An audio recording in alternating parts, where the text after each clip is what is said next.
மின்துறையை நஷ்டமென அமைச்சர் கூறுவது கேளிக்கை கூத்தானது என்று புதுச்சேரி மாநில அதிமுக செயலாளர் அன்பழகன் தெரிவித்துள்ளார்.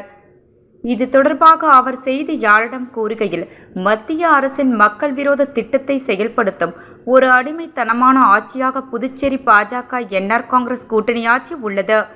லாபத்துடன் இயங்கும் மின்துறையை மத்திய பாஜக ஆட்சியாளர்களுக்கு நெருக்கமான ஒருவருக்கு தாரை பார்க்கும் மத்திய அரசின் கட்டளையை நிறைவேற்றும் அரசாக புதுச்சேரி ஆளும் கூட்டணி அரசு உள்ளது. மின்துறையை தனியார் மயமாக்கும் டெண்டர் கடந்த 27/9/2022 விடப்பட்டது. நீதிமன்றத்தில் 14/10/2024 வரை 20க்கும் மேற்பட்ட நீதிமன்றத்தில் அரசு டெண்டர் காலத்தை நீடிப்பு செய்ய வாய்தா வாங்கி வருகிறது. தனியாருக்கு தாரை பார்க்கும் அரசின் நடவடிக்கைகள் குறித்து ஒவ்வொரு காலகட்டத்திலும் இடத்திற்கு தகுந்தாற்போல் பொய் தகவலை அரசு தெரிவித்து வருவது வெட்கக்கேடான செயலாகும்.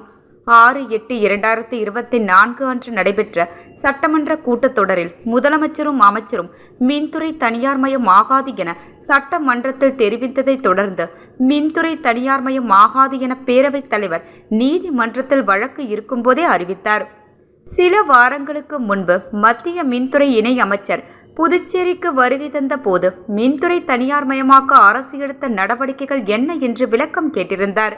அப்பொழுது கூட ஆளும் பாஜக கூட்டணி அரசானது மின்துறையை அரசே நடத்தலாம் என அவரிடம் எடுத்துரைக்கவில்லை. மாறாக மின்துறை அமைச்சர் அவர்கள் மின்துறை ஆண்டுக்கு ரூபாய் 300 கோடி நஷ்டத்தில் இயங்குகிறது என்றும் 30 ஆண்டுகளுக்கு முன்பு பழைய மின்மாற்றிகளை மாற்ற சுமார் ரூபாய் 700 கோடி செலவாகும் என்றும் மின்கட்டண வசூலில் ப்ரீபெய்டு திட்டத்திற்கு பதிலாக போஸ்ட் பெய்டு சிஸ்டமே இருக்க வேண்டும் என பல்வேறு சொதப்பல் காரணங்களை எடுத்து கூறி மின்துறை தனியார் மயமாக்குதலை நியாயப்படுத்தியுள்ளனர். இது சம்பந்தமாக நிருபர்கள் கேள்வி எழுப்பும் போது வழக்கு நீதிமன்றத்தில் உள்ளது. மின்துறை தனியார் மயமாக்கப்படுமா என தற்போது கூற முடியாது என பதிலளித்தார். ஆனால் வழக்கு நீதிமன்றத்தில் இருக்கும் போதே இதே மின்துறை அமைச்சர் சட்டமன்றத்தில் மின்துறை தனியார் மயம் ஆக்கப்படாதா என பதிலளித்தார் என்பதை மாண்புமிகு அமைச்சர் அவர்கள் தெளிவுபடுத்த வேண்டும். மின்சாரத்துறை மத்திய இணையமைச்சர் புதுச்சேரிக்கு வருகை தந்த போது மின்துறை தனியாரிடம் ஒப்படைக்கும் போது மின்துறை தொடர்பான மின்சார நிலுவை பாக்கிகள் எதுவும் இருக்கக்கூடாது எனவும் சுமார் ரூபாய் 700 கோடி செலவில் புதிய மின்மாற்றிகள் சுமார் ரூபாய் 400 கோடி செலவில் புதிய மின்மீட்டர்கள் உடனடியாக மாற்றம் செய்ய வேண்டும் என உத்தரவிட்டுள்ளதாக தெரிகிறது.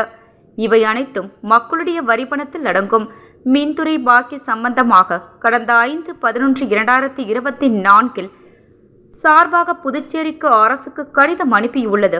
அந்த கடிதத்தில் தனியார்கள் வைத்துள்ள மின்பாக்கி 163 கோடியே 84,02,622 ரூபாயும், அரசு துறைகளில் 171 கோடியே 89,17,930 ரூபாயும், உள்ளாட்சி அமைப்புகளில் 129 கோடியே 79,28,529 ரூபாயும் என மொத்தம் 465 கோடியே 52,40,49,081 ரூபாய் நிலுவை பாக்கி உள்ளதாக தெரிவித்துள்ளது.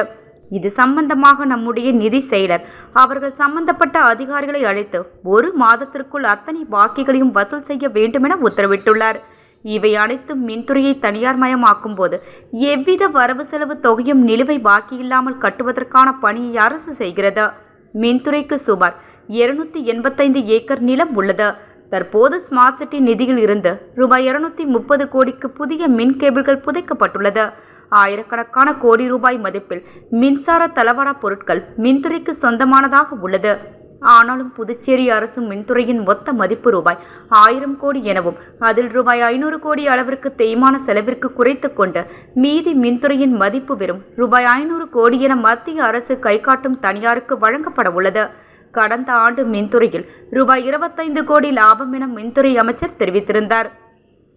ஆனால் தற்போது ரூபாய் 300 கோடி நஷ்டம் என வாய்க்கூசாமல் பொய்பேசி இதனால் மின்துறையை தனியார் மயம் ஆக்கப் போகிறோம் என சூசகமாக கூறுகிறார்.